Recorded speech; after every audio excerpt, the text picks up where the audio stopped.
পৃথিবী বড় স্বার্থপর, দুনিয়া বড় স্বার্থপর। দুনিয়া কাউরে জায়গা দেয় না, দুনিয়া কাউরে জায়গা দেয় না। এত মজবুত পাইলিং করে যেই বিল্ডিং বানাইলাম, দুনিয়া তারে থাকতে দেয় না। যা বেটা যা, যা তুই লাথি দিয়া বাড়ি করে যা, কবরে যা, কবরে যা। দুনিয়া কাউরে থাকতে দেয় না। দুনিয়া কত ক্ষমতাধরকে মাটির নিচে ফেলাই দিছে, দুনিয়া কত সম্পদ আলাকে মাটির নিচে ফেলে দিছে, দুনিয়া কত সুন্দরী নারীকে মাটির নিচে ফেলাই দিছে, মাটির সাথে রেজা রেজা করে ফেলছে। আজ আর চেহারা নাই, আজ আর রূপ নাই, আজ আর যৌবন নাই, আজ আর ক্ষমতা নাই। এমন বাদশা ছিল পৃথিবীতে যার হাতের আঙ্গুলের ইশারায় মানুষের গর্দান উড়াইয়া দিত, যার হাতের ইশারায় উঠতো মানুষ, বসতো মানুষ। আজ বাদশারা নাই, আজ সম্পদওয়ালারা নাই, আজ মালওয়ালারা নাই। দুনিয়া কাউরে থাকতে দেয় না, কাউরে না দোস্ত, কাউরে দেয় না। দুনিয়া দাদারে আমার থাকতে দেয় নাই। আমার দাদারে আমি দেখছি, আজ আমার দাদা নাই। আমার নানারে আমি দেখছি, আমার নানা নাই। আমার দাদিরে আমি দেখছি, আমার দাদি নাই। আমার নানিরে আমি দেখছি, আমার নানি নাই।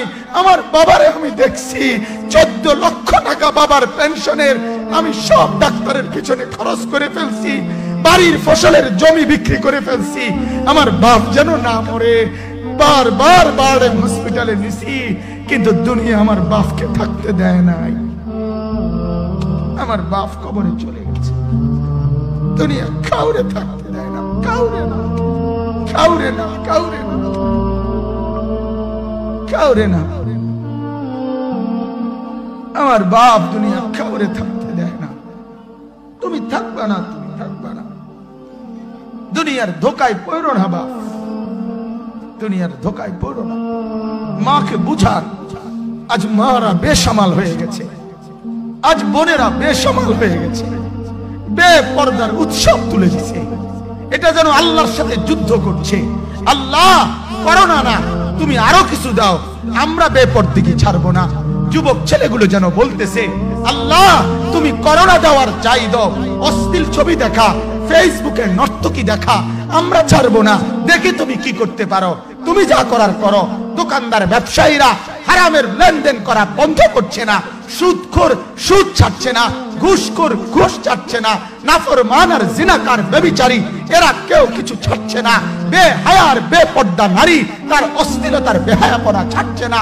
মুসলমান তার ঘরে টেলিভিশনের নর্তকীর আওয়াজ তো বন্ধ করছে না। হায় করোনা কিভাবে যাবে, আযাব কিভাবে যাবে বলেন, বলেন, বলেন আপনি। আমার বাপ ফেরাউনের উপরে তো আযাব এতদিন ছিল না, নমরুদের উপরে আযাব এতদিন ছিল না, সাদ্দাদের উপরে আযাব এতদিন ছিল না, কারুনের উপরে আযাব এতদিন ছিল না, লূত আলাইহিস সালামের কওমের উপরে আযাব এতদিন ছিল না, হুদ আলাইহিস সালামের কওমের উপরে আযাব এতদিন ছিল না, নূহ আলাইহিস সালামের কওমের উপরে এতদিন আযাব ছিল না। আজ আমরা মালিককে এই পরিমাণ নারাজ করছি, মালিক এত বেশি নারাজ। আজ 1 বছর হয়ে গেছে, 1 বছরের চাইতে বেশি হয়ে গেছে, কই করোনার মহামারীর আযাব তো যাচ্ছে না, গেছে গা বলে। আমাদের লক্ষ লক্ষ বাচ্চার পড়ালেখা বন্ধ, এরা নষ্ট হওয়ার চূড়ান্ত পর্যায়ে পৌঁছে গেছে। মোবাইল এদেরকে শেষ করে দিছে, লক্ষ লক্ষ ছেলে। গতকালকে এক মা আমার আত্মীয় ফোন দিয়া বলতেছে, সকাল 10টায় বাচ্চাটা ঘর থেকে মোবাইল লইয়া বাইর হইছে, রাতের 10টায় মা তারে ফোন দিয়া বলছে, বাপ ঘরে আসতি না, ভাত খাইতি না। বাচ্চা তারে বলতেছে, তোমার অসুবিধা কি, তোমার সমস্যা কি? মা এই কথা বইলা কাঁদা দিছে যে, শোনেন হুজুর কদ্দুর দোয়া করো।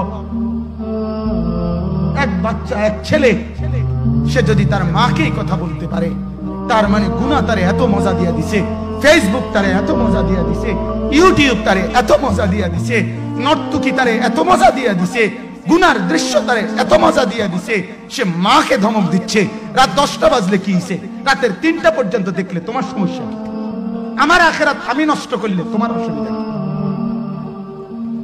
আমার জাহান্নাম আমি ঠিক করে নিলে তোমার সমস্যা কি? আল্লাহ আমাদেরকে মাফ করে দেন, আল্লাহ আমার জাতিকে মাফ করে দেন।